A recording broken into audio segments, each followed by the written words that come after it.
সবাইকে স্বাগত জানাচ্ছি বিডি ভিউজে। আপনাদের সাথে আছি আমি সুস্মিতা দাস।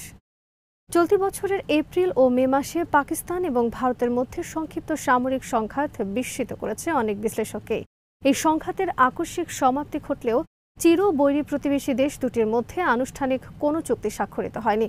দেশ দুটির মধ্যে দীর্ঘদিনের কৌশলগত প্রতিদ্বন্দ্বিতা থাকলেও সাম্প্রতিক দশকগুলোতে তাদের মধ্যে দীর্ঘমেয়াদী সামরিক সংঘাতে কোনো ইতিহাস নেই বললেই চলে।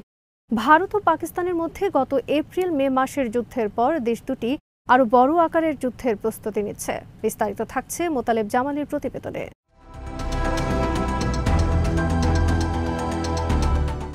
1971 সালের যুদ্ধের পর কয়েক দশকের মধ্যে গত এপ্রিল মে মাসের সংক্ষিপ্ত যুদ্ধ ছিল নয়াদিল্লি ও ইসলামাবাদের মধ্যে সবচেয়ে তাৎপর্যপূর্ণ মাত্রার সামরিক সংঘাত। বেশ কয়েকজন আঞ্চলিক এবং আন্তর্জাতিক পর্যবেক্ষক সেরকমই মনে করেন।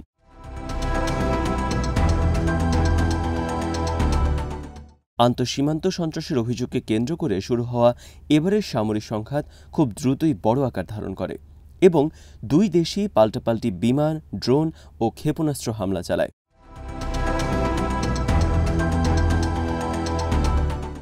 আন্তর্জাতিক তৎপরতায় আকস্মিকভাবেই এই যুদ্ধের সমাপ্তি ঘটে। যুদ্ধবিরতির পর দুই দেশেরই সরকার নিজ নিজ সামরিক বাহিনীর দুর্বলতাগুলোর ব্যাপক পর্যালোচনা শুরু করে। এই পর্যালোচনার মাধ্যমে দুর্বল জায়গাগুলো চিহ্নিত করে সেগুলোকে দূর করার জন্য প্রয়োজনীয় পদক্ষেপ গ্রহণের উপর জোর দেওয়া হয়।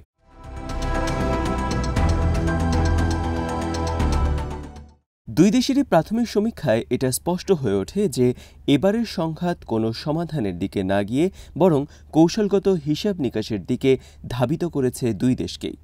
এই দৃশ্যপট দক্ষিণ এশিয়াকে আরও বৃহৎ সংঘাতের দিকে নিয়ে যাওয়ারই ইঙ্গিত বহন করে।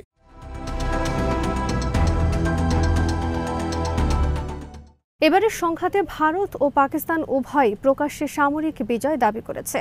এই সামরিক অচলাবস্থা ইঙ্গিত দেয় যে সংঘাত অমীমাংসিতই রয়ে গেছে। দুই দেশই তাদের কৌশলগত অবস্থান সংহত করার জন্য জোর সামরিক প্রস্তুতি গ্রহণের পাশাপাশি অভিযানের সময়কার ঘাটতিগুলো সংশোধনের চেষ্টা করছে।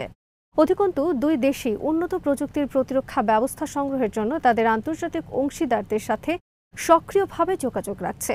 এর মাধ্যমে তারা আক্রমণ ও প্রতিরক্ষা দুই দিকেই সক্ষমতা বাড়ানোর চেষ্টায় মনোনিবেশ করেছে।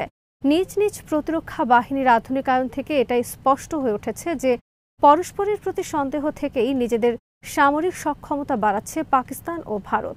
ভারত অধিকৃত জম্মু ও কাশ্মীরের পেহেলগামে গত এপ্রিলে পর্যটকদের উপর সন্ত্রাসী হামলায় দুই বিদেশি সহ ২৬ জন নিহত ও অন্তত ২০ জন আহত হবার কয়েকদিন পর দুই দেশের মধ্যে সামরিক উত্তেজনা তৈরি হয়।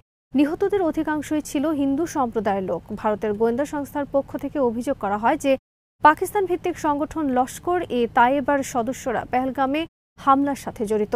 এসব সংগঠনের সাথে পাকিস্তানের সামরিক বাহিনীর দীর্ঘদিন ধরেই সম্পর্ক আছে বলেও ভারতের পক্ষ থেকে অভিযোগ করা হয়।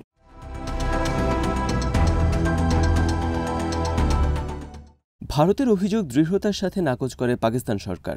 বরং পাকিস্তানের পক্ষ থেকে অভিযোগ করা হয় যে ভারতের গোয়েন্দা সংস্থার লোকজনই এই হামলার সঙ্গে জড়িত। তারা এই হত্যাকাণ্ড ঘটিয়ে এর সাথে পাকিস্তানের নাম জড়িয়ে আন্তর্জাতিক অঙ্গনে পাকিস্তানকে দোষী সাব্যস্ত করার অপচেষ্টা চালাচ্ছে।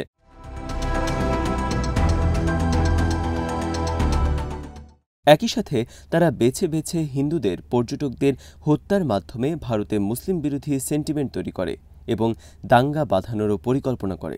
পাকিস্তান পেহেলগাম হামলার আন্তর্জাতিক তদন্ত দাবি করলেও ভারত তা প্রত্যাখ্যান করে। দুই দেশের মধ্যে এই উত্তেজনার সময় পাকিস্তানের সামরিক বাহিনীর সর্বোচ্চ মাত্রার পেশাদারিত্ব প্রদর্শন করে।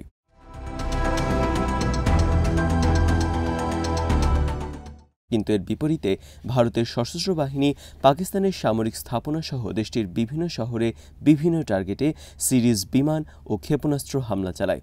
পাকিস্তানও পাল্টা হামলা চালায় ভারতে। পাল্টাপাল্টি এই হামলার সময় পাকিস্তান ভারতের ফরাসি কোম্পানির তৈরি অত্যাধুনিক যুদ্ধবিমান রাফাল সহ কয়েকটি যুদ্ধবিমান ভূপাতিত করে।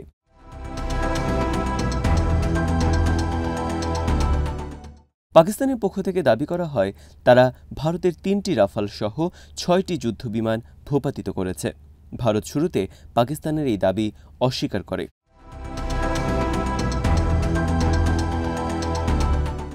কিন্তু সিঙ্গাপুরে সাংগ্রিলা সংলাপ নিরাপত্তা সম্মেলনে ভারতের প্রতিরক্ষা বাহিনীর প্রধান জেনারেল অনিল চৌহান প্রথমবারের মতো তাদের যুদ্ধ বিমান ভূপাতিত হওয়ার কথা স্বীকার করলেও ৬টি বিমান ধ্বংস হওয়ার পাকিস্তানি দাবি নাকচ করেন। এর আগে বিভিন্ন মিডিয়ার খবরে বলা হয়েছিল যে পাকিস্তানে হামলায় ভারতের রাফাল ও মিরেজ 2000 যুদ্ধ বিমানগুলো অংশ নিয়েছিল।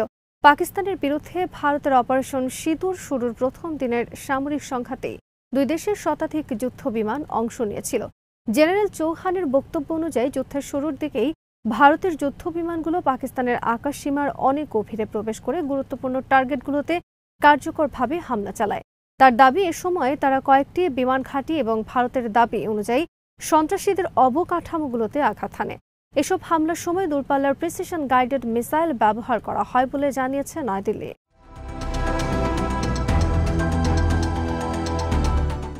ভারতের এই আক্রমণের বিরুদ্ধে পাকিস্তান চীনের তৈরি যুদ্ধবিমানগুলো ব্যবহার করে। এসব যুদ্ধবিমানের সহায়তায় তারা ভারতের কয়েকটি যুদ্ধবিমান ভূপাতিত করে।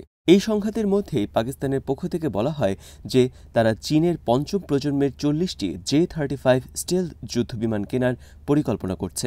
2026 সালের শুরুর দিকে এসব যুদ্ধবিমান সরবরাহ করা হবে বলে আশা করছে পাকিস্তান।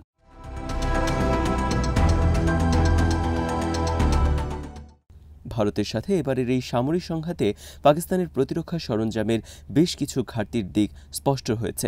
ভারতের কিছু ক্ষেপণাস্ত্র ভূপাতিত করা সত্ত্বেও পাকিস্তানের আকাশ প্রতিরক্ষা ব্যবস্থা কয়েকটি বিমান ঘাঁটি এবং সামরিক স্থাপনায় হামলা প্রতিহত করতে ব্যর্থ হয়।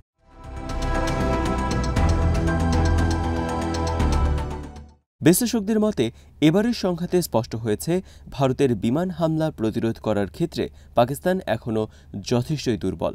এই ঘাটতি পূরণ করতেই পাকিস্তান চীনের J-35A যুদ্ধবিমানের পাশাপাশি HQ-19 আকাশ প্রতিরক্ষা ব্যবস্থা কেনার পরিকল্পনা করছে।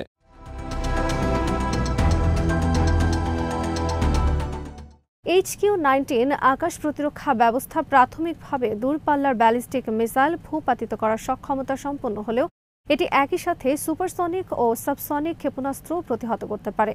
ফলে এটা দিয়ে পাকিস্তান ভারতের ব্রাহ্মো, স্ক্যাল্প ইজি এবং অগ্নি মিসাইল সিরিজের ব্যালিস্টিক মিসাইল প্রতিহত করতে সক্ষম হবে। ভারত ও রাশিয়ার যৌথ উদ্যোগে তৈরি ব্রাহ্মো ক্ষেপণাস্ত্র পাকিস্তানের সাথে এবারের সংঘাতে যথেষ্ট কার্যকর প্রমাণিত হয়েছে। মিডিয়ার প্রতিবেদন অনুযায়ী এই মিসাইল পাকিস্তানের অনেক ভেতরের টার্গেটে হামলা চালানোর সক্ষমতা দিয়েছে ভারতকে। এছাড়া ভারত রাশিয়ার কাছ থেকে S-400 আকাশ প্রতিরক্ষা ব্যবস্থা কেনার পাশাপাশি AC-30 যুদ্ধবিমানের আধুনিকায়নের আলোচনাও চালিয়ে যাচ্ছে ভারত। সম্প্রতি চীনের কিংডাওয়ে রাশিয়ার প্রতিরক্ষামন্ত্রী আন্দ্রে বেলোসভ ও ভারতের প্রতিরক্ষামন্ত্রী রাজনাথ সিং এর মধ্যে আলোচনার সূত্র ধরে রুশ বার্তা সংস্থা তাস এসব তথ্য জানিয়েছে।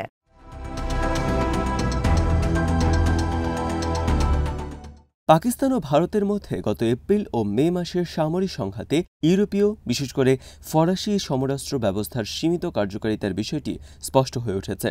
অন্যদিকে যুদ্ধের সময় চীনের অত্যাধুনিক সমরাস্ত্র ও সামরিক প্রযুক্তি, বিশেষ করে যুদ্ধবিমানের কার্যকারিতা সুস্পষ্টভাবে প্রমাণিত হয়েছে।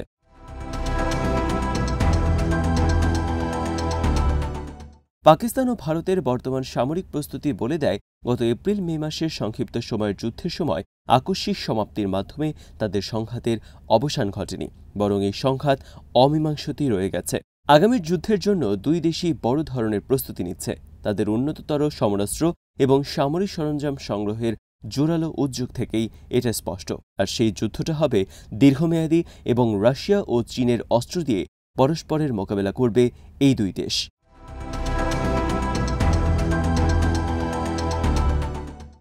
আজ এখানেই শেষ করছি। সবাই ভালো থাকুন, সুস্থ থাকুন আর দেখতে থাকুন বিডি ভিউজ। চ্যানেলটি ভালো লাগলে সাবস্ক্রাইব করুন, সংযুক্ত থাকুন আমাদের ফেসবুক পেজে।